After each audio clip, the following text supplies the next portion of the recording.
नमस्कार, स्वागत है आप सभी का वीएनएम न्यूज स्टूडियो से। मैं हूं सपना, लेकर आई हूं दिन भर की खबरें। लेकिन वीएनएम हेडलाइंस की ओर रुख करें उससे पहले नजर कोरोना संक्रमितों के आंकड़ों पर। विश्व भर में कोरोना के अब तक 19 करोड़ 15 लाख से ज्यादा मामले दर्ज हो चुके हैं, जबकि भारत में यह संख्या 3 करोड़ 11 लाख के पार चली गई है।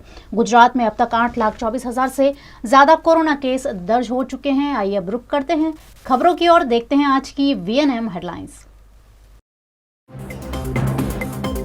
हंगामे की भेंट चढ़ा मॉनसून सत्र का पहला दिन। फोन टैपिंग पर अश्विनी वैष्णव ने दिया जवाब। हाईकोर्ट की हर सुनवाई का होगा लाइव स्ट्रीमिंग, ऐसा करने वाला गुजरात पहला राज्य।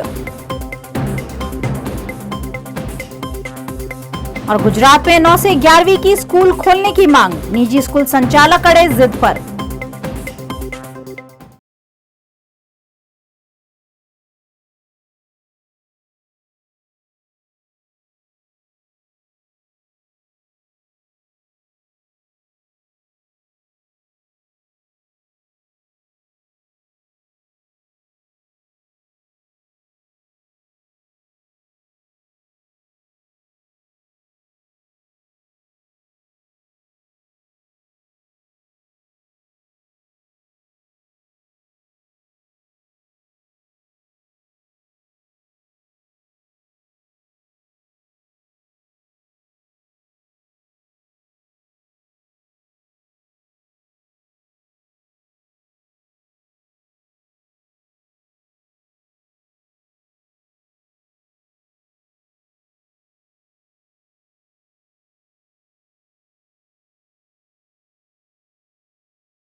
संसद का मानसून सत्र सोमवार से शुरू हो गया है और यह 13 अगस्त तक चलेगा। सत्र के पहले दिन संसद के दोनों सदनों में जोरदार हंगामा हुआ और इस वजह से कई बार कार्यवाही को पहले थोड़ी थोड़ी देर के लिए और बाद में पूरे दिन के लिए स्थगित करना पड़ा। दिल्ली में संसद में आज से मानसून सत्र शुरू हो गया है, जहां कई विधेयकों और मुद्दों पर चर्चा होनी है। लेकिन लोकसभा में कार्यवाही शुरू होते ही हंगामा हुआ और 2 बजे तक सदन की कार्यवाही स्थगित करनी पड़ी। 2 बजे सदन चालू हुआ तो विपक्ष ने फिर से हंगामा किया और लोकसभा को 3:30 बजे तक के लिए स्थगित करना पड़ा। 3:30 बजे कार्यवाही शुरू होने के बाद केंद्रीय संचार एवं IT मंत्री अश्विनी वैष्णव ने फोन टैपिंग को लेकर सरकार की ओर से जवाब दिया। हंगामे के बीच ही केंद्रीय मंत्री अश्विनी वैष्णव ने कहा कि जासूसी के आरोप पूरी तरह से गलत है। विपक्षी सदस्यों के लगातार हंगामे को देखते हुए लोकसभा स्पीकर ने कहा कि विपक्ष के सदस्य जनहित के मुद्दों को उठाए। इसके बाद उन्होंने सदन को अगले दिन 11 बजे तक के लिए स्थगित कर दिया। विपक्ष के हंगामे के बीच लोकसभा में प्रधानमंत्री नरेंद्र मोदी ने कहा कि कुछ लोगों को ये रास नहीं आ रहा है कि बड़ी संख्या में महिलाएं, दलित वर्ग और पिछड़े वर्ग के नेता मंत्री बने हैं और नए मंत्रियों का परिचय तक नहीं होने दिया गया। मोदी ने राज्यसभा में भी यह बात कही।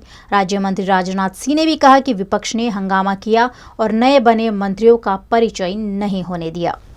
गुजरात हाईकोर्ट ने अपनी सुनवाई का आधिकारिक रूप से जीवंत प्रसारण आज से शुरू कर दिया है।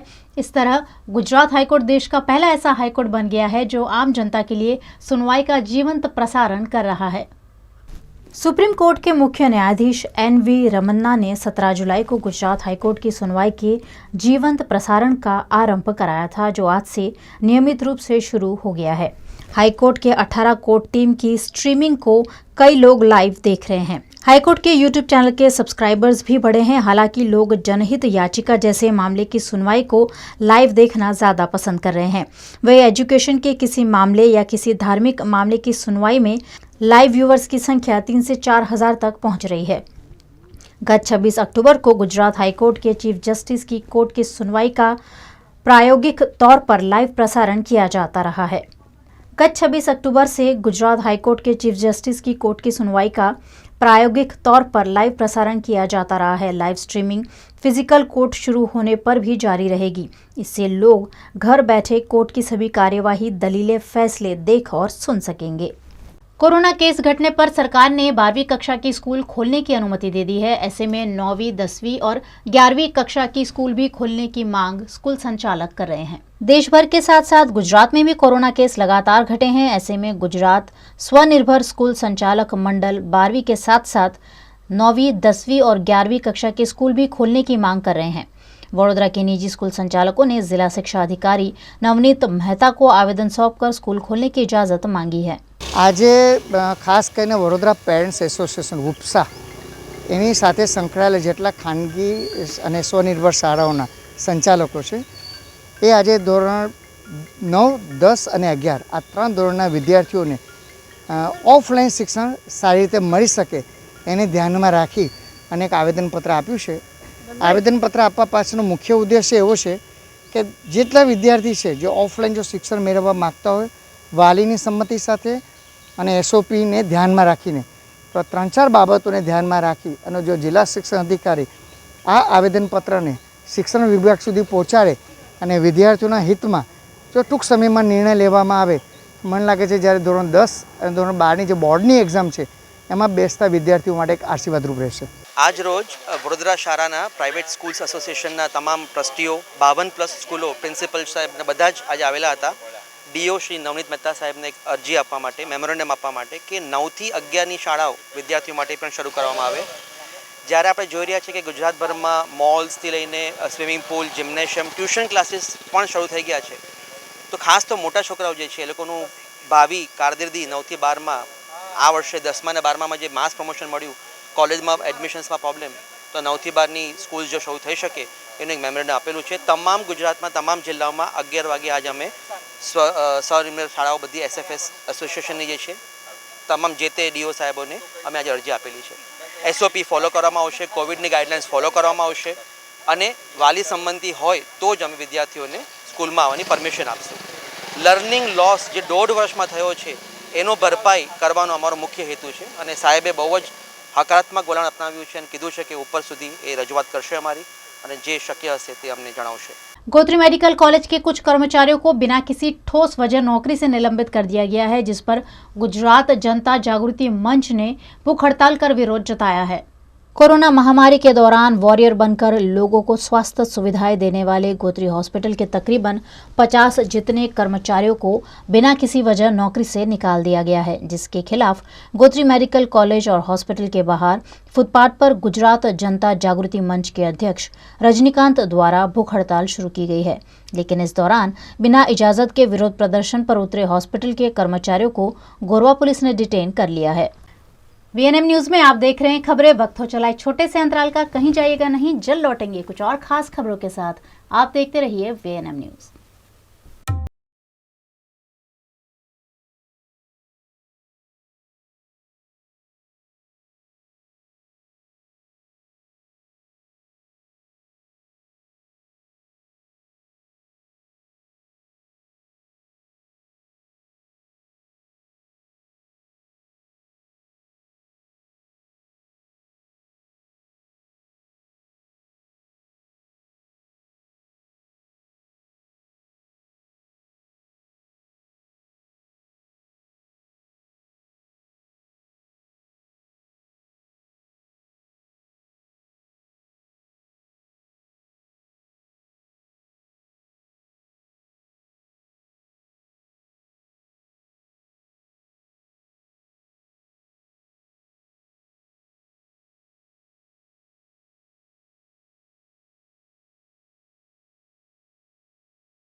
BNN टीवी मना रहा है सफलता के 23 साल का जश्न।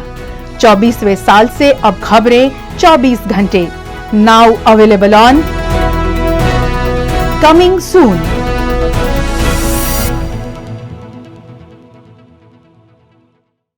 मैनेजमेंट क्षेत्र में बेस्ट क्वालिटी एजुकेशन के लिए CKSVIM इंस्टीट्यूट 2009 से state government approved BVOC, BBA, MBA education.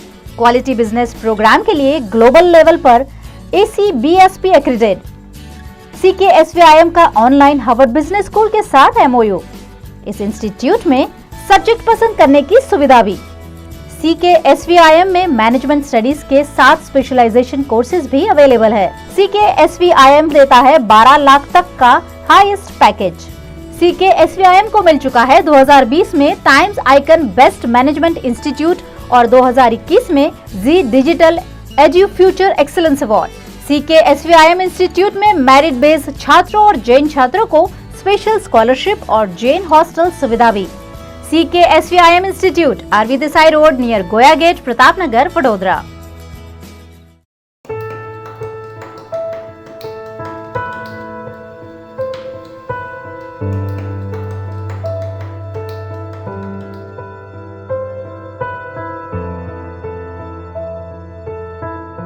મારી છોકરી 3 મહિનાની જેટલી થઈ ત્યારે મને ખબર પડી કે મારી છોકરીની આંખ આવી છે। હું સિલાઈ કામ કરું છું।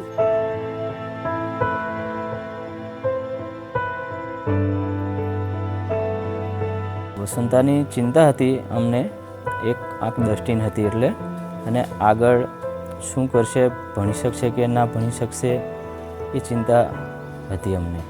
અમે ખેતી કરીએ છીએ અને કોઈક વખત મજૂરી કરવા બહાર જવું પડે છે।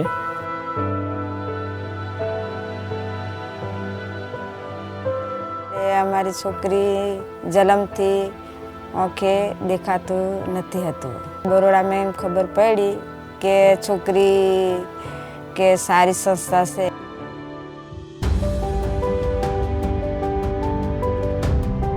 30 વર્ષ પહેલાં વડોદરાના સમગ્ર જિલ્લામાં પ્રજ્ઞાચક્ષુ બહેનો માટે કોઈ જ સંસ્થા કાર્યરત નહોતી। બહુ જ પરગજુ સ્વભાવવાળા મહાનુભાવોએ વિચાર્યું કે આપણે આ સેવા વડોદરામાં શરૂ કરવી જોઈએ। લાયન્સ અંધકન્યા શાળામાં અમે 50 જેટલી પ્રજ્ઞાચક્ષુ બાળાઓને અભ્યાસ સાથે રહેવા અને જમવાની સુવિધાઓ પૂરી પાડીએ છીએ અને એ તમામ નિઃશુલ્ક હોય છે। અને આ બાળાઓને જે વિષયમાં વધારે રુચિ હોય એ વિષયમાં એને આગળ લઈ જવા માટેના બધા પ્રયત્નો કરીએ છીએ અમે।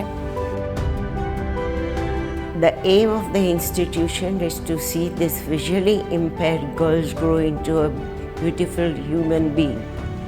We started with 4 girls and 600 girls have already passed from the institution.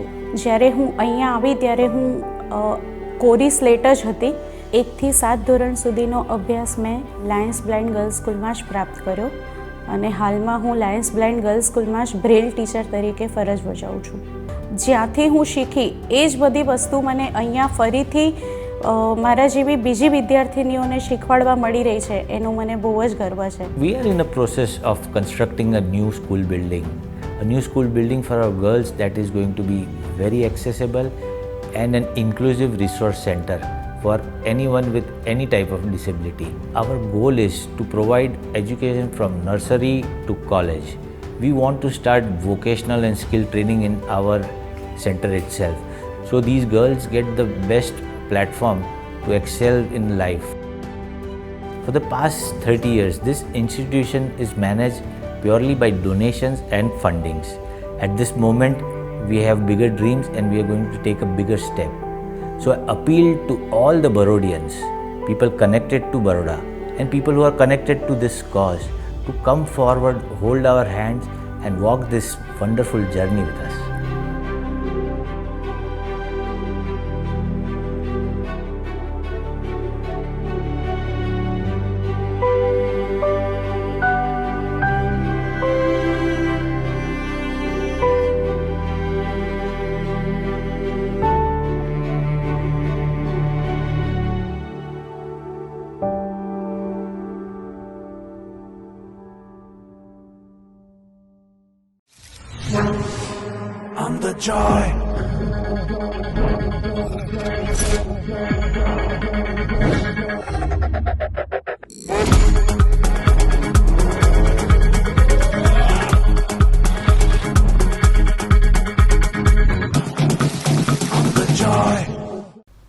भगवान के सामने मानी हुई और मांगी गई मन्नत पूरी होने पर अक्सर भक्त भगवान को भेंट चढ़ाते हैं। अंबाजी यात्रा धाम में एक भक्त ने अंबा माता को 4 किलो के जेवर चढ़ाए हैं।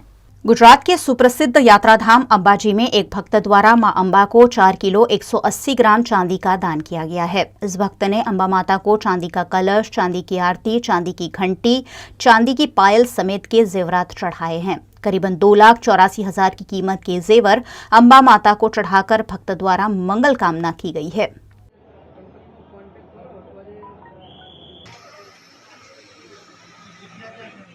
वडोदरा में विश्व हिंदू युवा और सांस्कृतिक संगठन द्वारा म्युनिसिपल कमिश्नर को आवेदन देकर शुक्रवारी बाजार के अतिक्रमण हटाए जाने पर आपत्ति जताई गई है। वडोदरा महानगर पालिका द्वारा शुक्रवारी बाजार में ठेले लगाने वाले व्यापारियों को अनुमति दी गई है। उसके बावजूद कई बार उन्हें वहां से जबरन उठा दिया जाता है। इस मामले विश्व हिंदू युवा और सांस्कृतिक संगठन द्वारा म्युनिसिपल कमिश्नर शालिनी अग्रवाल का ध्यान आकर्षण कराया गया है। हमारा विरोध है साहेब, हमारा धंधा माटे हमारा धंधो है। अठवाडिया में एक ज वार बजार भराय है शुक्रवारी। एमां अमने कॉर्पोरेशन वाला और 8 नंबर की ऑफिस वाला अमने बेसवा नहीं देता। हमने 2 वर्षથી अमने हैरान करे छे। હવે ધંધો કરવા જાય છે તો કપડા લૂંટી લે, ગાળો આપે છે, મારે છે અમારા લોકો। તમને ના પાસ કરો છો। બધા બજાર ચાલુ થઈ ગયા છે। મંગળવાર ચાલુ થઈ ગયો, મંગળ બજાર ચાલુ થઈ ગયો છે, ખંડેરા માર્કેટ ચાલુ છે, બધા પથારા લાગે છે। એ કાયમ ના લાગે છે ને અમારા પથારા લાગે તો કે કોરોના થઈ ગયું છે। અમને એમ કે હવે અમારો કોઈ રોજનો બજાર નથી। અઠવાડિયામાં એક જ વાર બજાર ભરાય, જુમ્મા બજાર, શુક્રવાર। અમને નામ બેસાડે। હવે અમારો ધંધો જ આ છે, અમારો વેપાર જ આ છે ને અમારી જિંદગી આના પર જ જાય છે। હવે અમે ધંધો નહીં કરીએ, અમે કમાઈને તમે ખાશું કઈ છે? बड़ौदा शहर के इतिहास में जब से कहते हैं लोकशाही की शुरुआत हुई है, तब से बड़ौदा शहर के अंदर शुक्रवारी बाजार लगता है, जो पूरे भारत देश में प्रचलित है। पर कहीं ना कहीं तंत्र उनके मानिते लोगों के लिए, मानिते बिल्डरों के लिए इन जैसे गरीब लोगों को रोजगार छीन के और कहीं ना कहीं बेघर करने का काम कर रही है। शुक्रवारी बाजार जो पिछले साल कॉरपोरेशन ने खुद उनको वेंडर पॉलिसी के तहत लाइसेंस अप्रूवल कराया है, जगह अप्रूवल कराई है, उसके बावजूद उन्हीं के दबान शाखा के लोग वहां जाके हर शुक्रवार को वहां के गरीब लोगों को परेशान करके कहीं ना कहीं उनको वहां से डरा के भगाने का कारसा कर रहे हैं। जब आपको वहां बैठने नहीं देना था, अगर आपको भगाना ही था, तो फिर इनको वेंडर पॉलिसी तहत लाइसेंस दिया क्यों, जगह अलॉट करी क्यों? और जब वो लोग अपनी इन छोटी छोटी मांगों को लेकर कॉर्पोरेशन आते हैं, तो पिछली बार उनको अलग अलग ऑफिसों में धक्के खिला के और घर भेज दिया जाता है। आज हम म्यूनिसिपल कमिश्नर से वही मांग करना है कि अगर आप वेंडर पॉलिसी के तहत उनको लाइसेंस दे रहे हो, जगह अलॉट कर रहे हो, तो फिर आपकी दबान शाखा की टीम वहां जाके उन्हें वहां से हटाती क्यों है, डराती क्यों है? इसका जवाब लेना हमारा कॉर्पोरेशन है। कोरोना महामारी के चलते वडोदरा में पिछले 447 दिनों से एमएस यूनिवर्सिटी बंद थी, जिसे अब सरकार की अनुमति के बाद खोला गया है। 2020 के साल में मार्च महीने में कोरोना केस बढ़ने की शुरुआत हुई थी। उसके साथ ही स्कूल कॉलेजेस बंद कर दिए गए थे, जिसे अब करीब 1.5 साल बाद फिर से खोला जा रहा है। वडोदरा की विश्व प्रसिद्ध एमएस यूनिवर्सिटी की कॉमर्स फैकल्टी को 447 दिनों के लंबे अंतराल के बाद खोला गया है। इस मौके पर यूजीएस, राकेश पंजाबी और अन्य छात्र संगठनों द्वारा छात्रों का स्वागत किया गया। छात्रों को मास्क और सैनिटाइजर का वितरण भी किया गया। कॉमर्स फैकल्टी के सभी कमरों को सैनिटाइज कर मां सरस्वती की पूजा के साथ नया सत्र शुरू किया गया है। आज रोज all Gujarat students union AGSU द्वारा જ્યારે 474 દિવસ પછી યુનિવર્સિટીની કોમર્સ ફેકલ્ટી ખોલવામાં આવી, સેકન્ડ યર અને થર્ડ યર બીકોમના વિદ્યાર્થીઓને ઓફલાઈન બોલાવવામાં આવ્યા, ત્યારે એજીએસયુ સ્ટુડન્ટ્સ યુનિયન દ્વારા બિલ્ડિંગની જે દરેક ક્લાસરૂમ છે એમાં સેનિટાઇઝિંગ કરવામાં આવ્યું અને સાથે સાથે વિદ્યાર્થીઓને કાળજી જણાવે એ માટે સેનિટાઇઝિંગ કરવામાં આવ્યું। સાથે સાથે જ્યારે બી કેમ્પસમાં વિદ્યાર્થીઓ આવ્યા, વિદ્યાર્થીઓ તથા ફેકલ્ટીના ડેન પ્રોફેસર કેતન ઉપાધ્યાય સરને અને ડીન ઓફ સ્ટુડન્ટ તથા ટીચિંગ સ્ટાફને સાથે રાખીને અમારા દ્વારા મા સરસ્વતીની પૂજા અર્ચના કરવામાં આવી અને માતાને પ્રાર્થના કરવાની કે જે પણ વિદ્યાર્થીઓ આવી રહ્યા છે અભ્યાસ કરવા માટે તેવા બધા વિદ્યાર્થીઓને આશીર્વાદ આપે અને એ બધા વિદ્યાર્થીઓ આગળ જઈને પોતપોતાના ક્ષેત્રમાં ખૂબ જ પ્રગતિ કરે એવા પણ અમે લોકોએ મા સરસ્વતીને પ્રાર્થના કરી છે। સાથે સાથે બહુ દિવસ પછી કેમ્પસમાં વિદ્યાર્થીઓ આવ્યા તો એ લોકોને અમે લોકોએ માસ્ક અને ગુલાબનું ફૂલ આપીને એ લોકોનું સ્વાગત કર્યું છે। કારણ કે જે વિદ્યાર્થીઓ એસવાયમાં છે એ લોકો ગત વર્ષે એફવાયમાં હતા તો એ લોકોએ કેમ્પસ જોયું નહોતું તો એ લોકો માટે એ લોકોનો ઉત્સાહ વધારવા માટે અમારા દ્વારા આ એક પ્રવૃત્તિ કરવામાં આવી છે અને વિદ્યાર્થીઓ અમારા આ પ્રવૃત્તિથી ખૂબ જ ઉત્સાહિત છે અને એ લોકોએ અમને આવકાર્યા પણ છે। આવનારા સમયમાં પણ દરેક વિદ્યાર્થીઓને એક વિનંતી કરી છે કે જે પણ વિદ્યાર્થીઓ વેક્સિનેટ થઈ ગયા છે અને એ લોકોનો વારો છે કોલેજમાં આવે તો એ અવશ્ય કોલેજમાં આવે કારણ કે કેમ્પસ લાઈફની જે મજા હોય છે એ કંઈક અલગ જ હોય છે। તો જે પણ વિદ્યાર્થી મિત્રો કેમ્પસ લાઈફની મજા માણવા માંડે છે હવે ઓફલાઈન થઈ ગયું છે ક્યારના એ લોકો રાહ જોતા હતા તો એ લોકો હવે કેમ્પસમાં આવી શકશે। ग्रीन बेल्ट के नाम पर वडोदरा महानगर पालिका के प्लॉट के अवैध इस्तेमाल पर आम आदमी पार्टी ने शहर की जनता से सवाल पूछकर एक सर्वे किया और ये सर्वे रिपोर्ट लेकर आज पार्टी सदस्य वीएमसी पहुंचे। वडोदरा महानगर पालिका द्वारा ग्रीन बेल्ट के नाम पर आवंटित किए गए प्लॉट को लेकर लगातार विवाद हो रहा है। कांग्रेस पार्टी इस मामले आवाज उठा रही है और अब आम आदमी पार्टी ने भी ग्रीन बेल्ट के नाम पर विभिन्न संस्थाओं को दिए गए प्लॉट पर चल रही गतिविधियों की जानकारी हासिल की है और इस मुद्दे वडोदरा शहर की जनता से अपनी राय भी मांगी है। इस सर्वे के आधार पर आम आदमी पार्टी के कार्यकर्ताओं ने म्यूनिसिपल कमिश्नर शालिनी अग्रवाल को आवेदन दिया जिसमें संस्थाओं को दिए गए प्लॉट वापस लेने की मांग की गई है। आज आम आदमी पार्टी के सभी बड़ौदा शहर के कार्यकर्ता ग्रीन बेल्ट के बारे में आवेदन पत्र म्यूनिसिपल कमिश्नर श्री को देने के लिए आए हुए हैं। आम आदमी पार्टी ने पिछले 5 दिन से पूरे बड़ौदा के 19 वार्ड में एक सर्वे किया हुआ है। उसमें तकरीबन 6000 लोगों का मंतव्य लिया गया है। उसमें 81% ने ग्रीन बेल्ट ही होना चाहिए ऐसा समर्थन दिया है। 13% लोगों ने समर्थन नहीं दिया है। 6% लोगों को ग्रीन बेल्ट के बारे में कुछ पता ही नहीं है और उसके बारे में हमने एक आवेदन ये दिया है कि ग्रीन बेल्ट का जो ध्येय है वो सिद्ध होना चाहिए और वहाँ पर जो कंक्रीट सीमेंट कंक्रीट के जो बांधकाम हुए हैं उसको तोड़कर कॉरपोरेशन अपने हस्तक ले ले और कॉरपोरेशन ही इसको डेवलप करे और ग्रीन बेल्ट को बढ़िया सा बना के बड़ौदा शहर की जनता को समर्पित करे। और आने वाले समय में अगली 20 अगस्त को हम लोग बड़ौदा के नगरजनों के साथ सभी ग्रीन बेल्ट के जितने भी प्लॉट्स हैं वहाँ पर विजिट करेंगे और वहाँ पर देखेंगे कि हमने जो आवेदन पत्र दिया है उसके बारे में कुछ कामगिरी हुई है कि नहीं हुई है। जो कामगिरी नहीं हुई होगी तो हम लोग आगे कानूनी तौर पे कार्यवाही करेंगे। नहीं चलेगी, नहीं चलेगी, तानाशाही नहीं चलेगी, लड़ेंगे। वडोदरा के सन फार्मा रोड पर प्रथम उपवन जैसी कई सोसाइटी के लोगों को खस्ता हाल सड़कों के चलते दिक्कतों का सामना करना पड़ता है। वडोदरा के सन फार्मा रोड पर दर्जनों सोसाइटीज हैं, लेकिन यहां बारिश में खस्ता हाल सड़कों से लोग परेशान हो गए हैं। मामले की शिकायत बार बार वडोदरा महानगर पालिका को भी की गई है, लेकिन फिर भी गुणवत्ता विहीन सड़कें हर मॉनसून में यहां के स्थानीय निवासियों के लिए चिंता का सबब बन जाती है। एपार्टमेंट, फॉर्च्यून टावर वगैरह विस्तार है જ્યાં અમે વડોદરા મ્યુનિસિપલ કોર્પોરેશનમાં ઘણી બધી વાર વરસાદી કાંસ કે જેની અંદર ગટરના પાણી છોડવામાં આવે છે અને એને લીધે હેલ્થને લગતા પ્રોબ્લેમ થાય છે। ઘણી વખત રજૂઆત સ્થાનિક લોકો કરી રહ્યા છે। અહીંયા મારો પણ ફ્લેટ છે તો એ બાબતે એવું છે કે જો તમારે બ્યુટિફિકેશન કે પછી હેલ્થ એમાં પ્રાયોરિટી લેવી જોઈએ તો પ્રાયોરિટીની વાત કરીએ તો આ જ વોર્ડની અંદર આવેલા અટલાદરાના તળાવનો પ્રસ્તાવ પછી મૂક્યો અને એ તળાવને બ્યુટિફિકેશન તરીકે ડેવલપ કરવામાં આવે છે અને આ બાજુ આ હેલ્થ કનેક્ટેડ વસ્તુ છે જેને પ્રાયોરિટી નથી અપાતી। એટલે કોઈ બી વસ્તુમાં પ્રાયોરિટી હોવું જોઈએ। જો ઘરમાં માણસ બીમાર હોય તો બ્યુટી પાર્લરના પૈસા પહેલાં વાપરવા અને હેલ્થને માટે દવાખાનાના નહીં વાપરવા એના જેવી આ સંચાલકીય બાબતો છે। ખબર એ નથી પડતી કે બ્યુટિફિકેશનમાં એવો શું રસ છે જે હેલ્થને પણ બાજુ પર મૂકીને ઇન શોર્ટ કહીએ તો instead of paying for the hospital why do you pay for the this beauty parlour. બ્યુટિફિકેશનમાં એવું તો શું કાઢવાનું કે જેમાં મલાઈ નીકળે છે અને એમને આ બર્નિંગ ઇસ્યુ છે એને માટે રહું છું। Health is a primary requirement અને કોર્પોરેશને પ્રાયોરિટી નક્કી કરવી જોઈએ। આ સનક્રેસ્ટ એપાર્ટમેન્ટનો વિસ્તાર છે બીઆરજીના ગ્રાઉન્ડની બાજુમાં પ્રથમ ઉપવન ડુપ્લેક્સની નજીક। પાછલા લગભગ 4-4.5 વર્ષથી અમે અહીંયા આગળ રહીએ છીએ। જે શરૂઆતમાં રોડની કન્ડિશન હતી તે જ કન્ડિશન અત્યારે છે। સનક્રેસના ઓફિસ આગળથી માંડીને પ્રથમ ઉપવનથી માંડીને આ રોડ સીધો ભાયલીથી આટલાદરાને મળે. આ તમે ઊભા છો તે રોડ આગળથી વાસણા ભાયલી રોડ થઈને આટલાદરાને મળે એવો ધોરીમાર્ગ રોજના હજારો લોકો અહીંથી પસાર થાય છે, ટુ વ્હીલર લઈને ને કાર લઈને.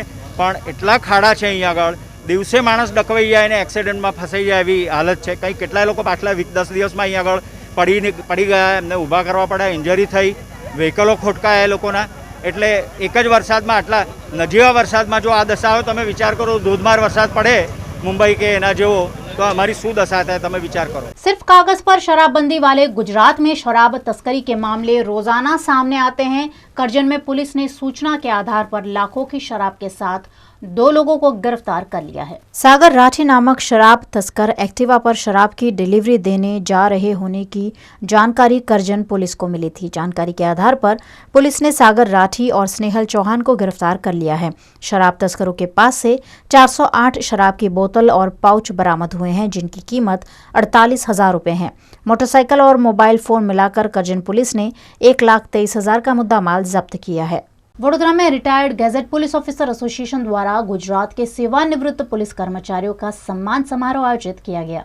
वडोदरा में रिटायर्ड गैजेटेड पुलिस ऑफिसर्स का एक एसोसिएशन है जो सेवानिवृत्त पुलिस कर्मचारियों के हित में काम करता है.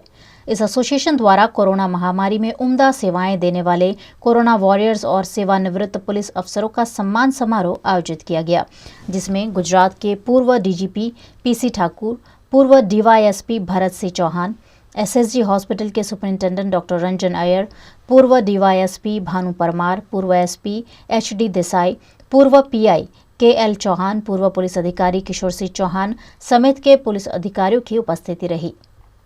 આજનો અમારો આ કાર્યક્રમ અમારી વાર્ષિક સાધારણ સભા એજીએમ અમારા retired gazetted police officer association ટ્રસ્ટનો કાર્યક્રમ હતો.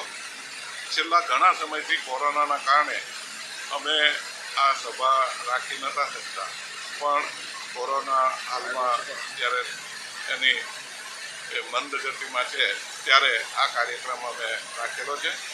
અને આ કાર્યક્રમમાં અમારો હેતુ વડોદરા શહેરમાં કોરોના દરમિયાન જેણે જેણે જે વ્યક્તિઓએ સંસ્થાઓએ પોતે મદદ કરી છે લોકોને, એ લોકોને સન્માન કરવાનું અને એમને આવકારવાનો કાર્યક્રમ ખાસ હતો, જેની અંદર રામ ભરોસે ભોજનાલયના પટેલ વર્ષાબેનને પણ આવકારવાના હતા, પરંતુ અનિવાર્ય સંજોગોસર એ આવી નથી શક્યા.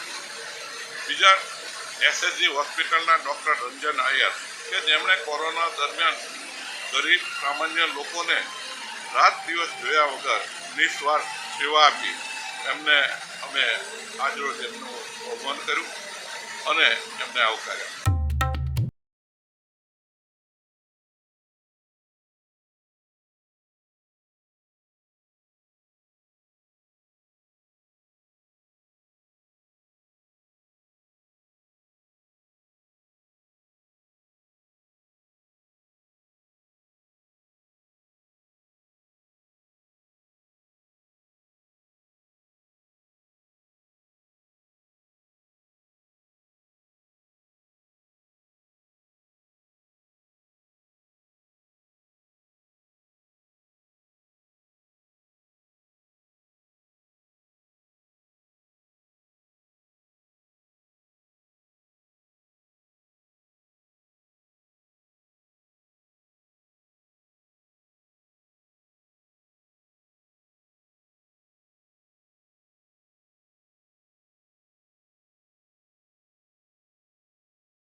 VNM TV मना रहा है सफलता के 23 साल का जश्न। 24वें साल से अब खबरें 24 घंटे। Now available on coming soon.